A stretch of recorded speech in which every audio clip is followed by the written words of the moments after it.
It took only 3 days, a mere 72 hours, for a common cold to stop her heart. If you are over 60, that cough you have right now might not be just a cold. This case file today is not just a story, it is a warning regarding your survival. Hello, I am Detective Paul, a veteran with 25 years on the force. Visiting countless crime scenes, the most tragic deaths I witnessed did not start with a crime, but with a moment of carelessness. That moment when they thought, it's just a cold, was the beginning of an irreversible farewell. Today, with the eyes of a veteran detective, I will uncover exactly how a cold transforms into sepsis, a deadly disease. And my partner, Officer CO, will reveal the danger signs you can spot without going to the hospital, along with proven prevention methods. The golden time to save your life and your family's starts right now. A cold is never, ever just a small thing. Especially for those over 60, it becomes significantly more dangerous. This particular victim, she thought it was just a common cold and let it pass. But sadly, because of sepsis, she never came back. The woman at the center of today's case was, without a doubt, the most diligent person I knew. She would go to the grocery store and enjoy walks with her neighbors. However, starting one day, saying she felt a bit of a cold coming on, she began to just rest at home. No one knew, not a single person, that such a minor cold would take her life in just 3 short days. Some time ago, on a quiet afternoon, a desperate 911 call came in. Hello, is this 911? I just got back home from a trip, and my mother, she isn't breathing right now. Please, come quickly. At the time, I dropped the case I was investigating and rushed to the scene with my partner. The scene we arrived at was a small bedroom in a single-story house. With the heated blanket still turned on, she was lying there quietly. On the nightstand, there was a cup of lukewarm water, some cold medicine, and tissues scattered about, discarded after coughing. There were signs that up until the previous night, she had used the restroom on her own. But by dawn, judging by the bedding and the scattered tissues, I could sense that her breathing had become rapidly and desperately difficult. A faint cyanosis, a bluish discoloration, was observed on her face, and there were dry traces around her mouth. On the surface, it looked like a cold, but I knew this pattern all too well. It started as a simple cold, but that cold spread to pneumonia and finally led to sepsis, which shuts down the body. So it was estimated that she passed away due to a rapidly worsening infection. The autopsy results were clearer than expected. Due to septic shock from acute pneumonia, her lungs had turned white. The air sacs were filled with inflammatory fluid, creating a state where almost no oxygen could enter, which is medically referred to as the whiteout phenomenon. The pneumonia bacteria traveled through her blood vessels, spreading throughout her entire body, and her blood pressure dropped sharply at the final moment. Her kidneys suffered acute failure, and her liver was swollen and blocked, unable to drain blood properly. Her heart had become too weak to pump blood effectively to the rest of her body, showing the typical signs of a state of shock. Her organs had stopped, shutting down one by one. The beginning originated from symptoms that just seemed like a cold. We took statements from the bereaved family at the station, and they said they simply could not believe she was gone. I talked to her just yesterday. We even talked about what she was cooking for dinner. She said she had no fever, just that her body felt heavy and limp. She mentioned being a bit short of breath. But I never knew it would turn into something this terrible. Her last words were, "I'll probably feel better tomorrow." But that sentence, sadly, became our final conversation. So now let's investigate the final clues of this case. The clues of life, one by one.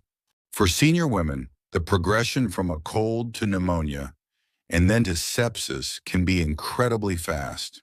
As many medical experts confirm, There are four key clues or reasons for this. The first reason is that because a high fever often doesn't appear, it is very easy to mistake it for a simple cold. The second reason is a weak cough, which means phlegm isn't expelled and instead accumulates deep within the lungs. The third reason is that oxygen saturation can drop sharply, below 90% in the span of a single day.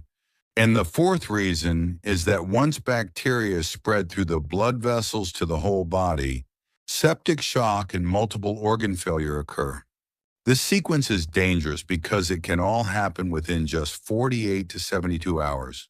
And just like that, she collapsed without anyone noticing. From now on, I will investigate the typical warning signs that appear when pneumonia and sepsis begin in senior women. The first clue is getting out of breath more than usual, even after walking just a little bit.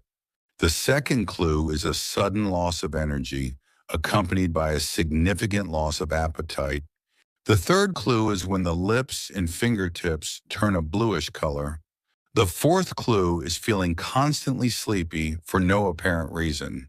Finally, the fifth clue is experiencing cold sweats, symptoms of dehydration, and dizziness. If even a single one of these clues appears, it means the body is already in a danger zone. You might be wondering, is there a more fundamental solution to prevent this? To explain this vital part, I would like to introduce my reliable partner, Officer CO. Officer CO, please go ahead.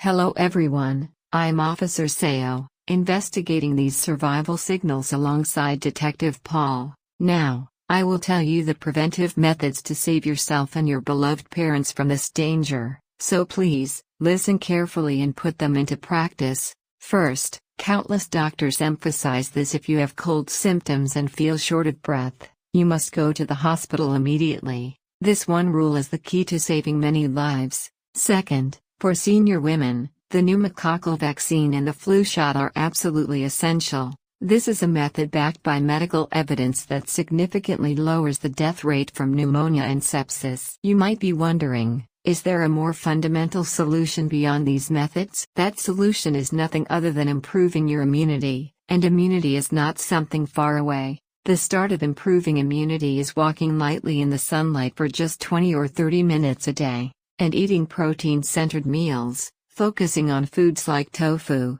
fish, beans, and eggs, along with a balanced intake of antioxidant-rich vegetables and fruits, such as apples, pears, broccoli, and spinach. Also, simply drinking a cup of warm water, something simple but easy to forget, and by frequently eating salmon, mackerel, egg yolks, shiitake mushrooms, fortified milk and yogurt, butter, and cheese, you can consume vitamin D, and the reason is as follows. Vitamin D acts as a switch for immune cells, by directly instructing the activation of key immune cells like T cells, B cells, and macrophages. There are actually reports and research showing that this lowers the risk of pneumonia or sepsis, and specifically, it is said to suppress the cytokine storm, which is an uncontrolled inflammation. However, as we age, our ability to synthesize vitamin D from sunlight drops to only about 25 to 30% of what it was in our 20s.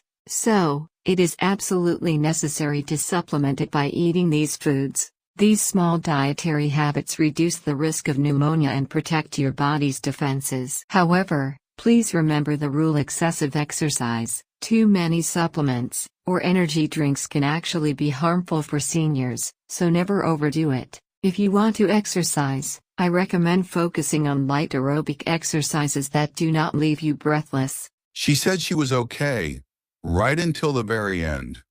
But behind those words, there were hidden signs: shortening breath, fading consciousness, and small distress signals that no one noticed. Speaking from what I've felt while investigating countless death cases over 25 years, a cold is never a trivial illness. If you are short of breath, that might be the final clue your body is sending you. Noticing small changes in yourself, or in the people you love, is the final signal that saves a life. Please never miss it, because attention truly is love. This has been Chungdam Paul's Survival File. Please subscribe and like, and leave your valuable opinions below. I will see you in the next Survival File. Thank you.